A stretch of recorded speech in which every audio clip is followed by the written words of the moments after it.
Ito na nga mga kainday, dahil sa sobrang gala ni Dora nyo, at ito, naggala na naman siya mag-isa kahit wala siya kasama kasi yung inaaya ko ayaw sumama eh. Kaya ako na lang mag-isa. So ito na nga, ililibot ko kayo kung saan na maraming ka-fam. Oo, puti! Sarap!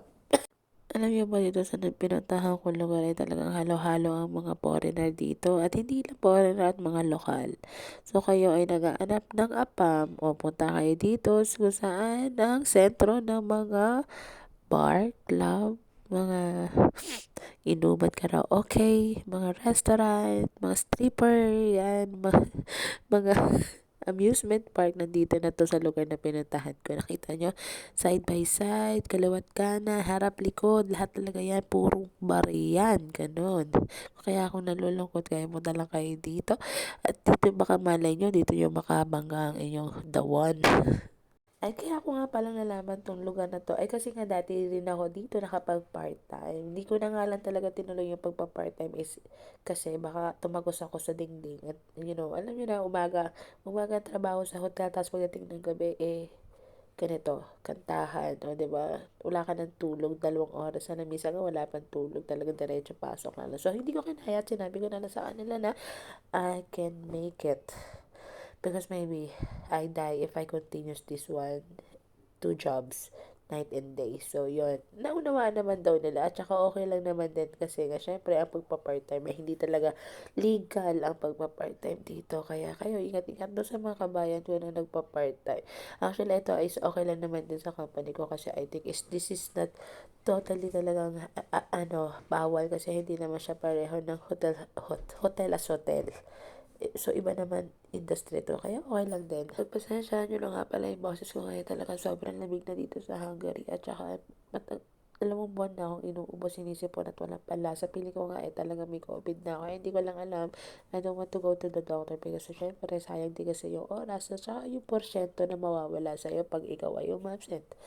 I-share ko nga rin pala yung experience ko dito sa Hungary. Ang nga pala sa Hungary ay marami talaga silang mga rules dito. Lalo na kapag ikaw ay mag-iinom.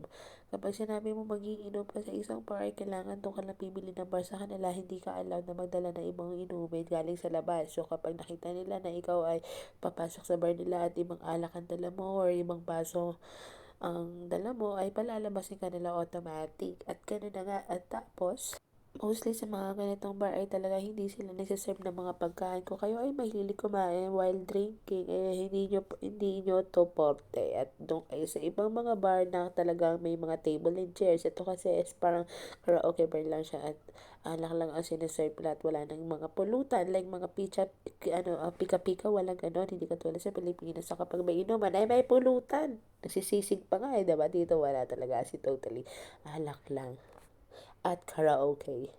Pero hindi ko naman talaga sinasabi na lahat ng bar ay ganoon. May mga bar din talaga nagsaserve ng food, pero expected nyo na sobrang mahal at hindi ito talaga biro. Kasi alam niyo mo ba yung alak nila dito, example nila, yung draft beer nila ay nagkakahalaga na nasa 500 pesos na sa Pilipinas. So, di ba?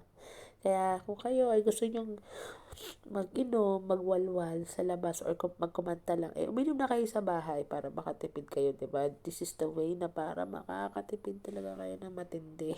Share ko na lang din pala yung itong dalawang lalaki na to na nagkakaraoke. Yung naka-black na jacket na niya pala yung na-meet ko at nagpakilala siya sa akin. So, siyang Ukrainian at napaka-pogi niya really. And hindi ko lang alam bakit hindi kami nag-work.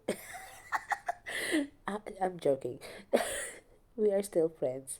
But kasi talagang sobrang lasing na rin siya. So, iniwan ko na siya sa bar. Hindi ko na alam kung ano nangyari sa kanya after I left him. Wow. Payong manginginom nga pala. Dito nga pala sa Basang Hungary ay may mga oras ang bukas ng kanilang mga bar. Alam niyo po ba ang starting talaga ng bar nila is nagsisimula ng 8 to 9 o'clock.